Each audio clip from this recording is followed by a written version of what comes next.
You know, your brain's job is to create meaning and coherence between what's going on in your outer world and what's going on in your inner world. And because our senses plug us into the environment, everything you're seeing and hearing and smelling and feeling and tasting, all that information has to be integrated by the brain, and it takes awareness to do that. So the moment we become aware that we're a body in space and time, that we are connected to an environment, and we're aware, our brainwaves go into what's called beta brainwave frequency. And it's kind of a fast frequency. It's kind of when we're conscious.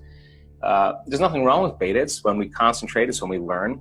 But when we get a little out of balance, we get a little stressed, or really stressed, the brain goes into a very, very fast arousal state, what was called high beta.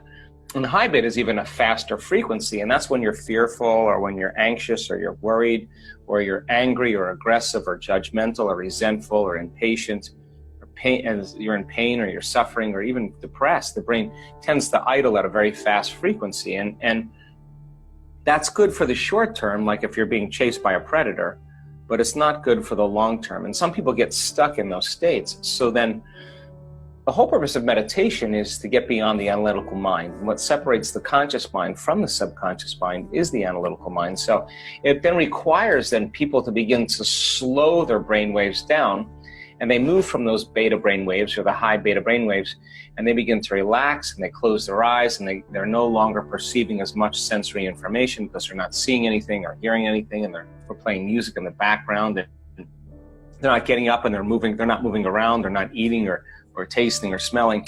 The less sensory information to the brain causes the brain to move into alpha. But we're looking for a very specific type of alpha, very coherent, very organized alpha.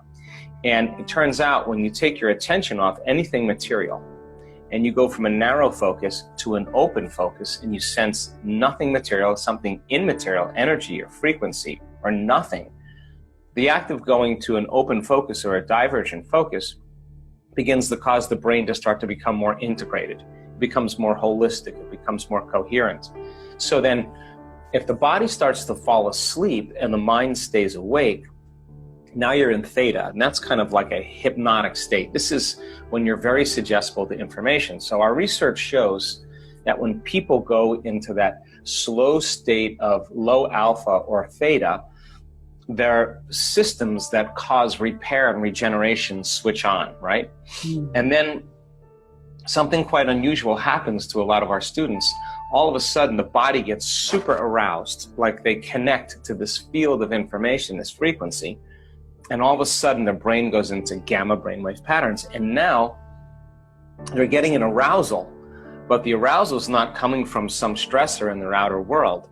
The arousal is coming from the sympathetic nervous system, releasing energy back up into the brain. So now that kind of strong rush of energy causes us to become super aware, super conscious. And now we're paying attention more to what's going on in our inner world. And that's why things like super learning and profound moments and super conscious and aware moments are connected with gamma. And it turns out we can actually induce that state now.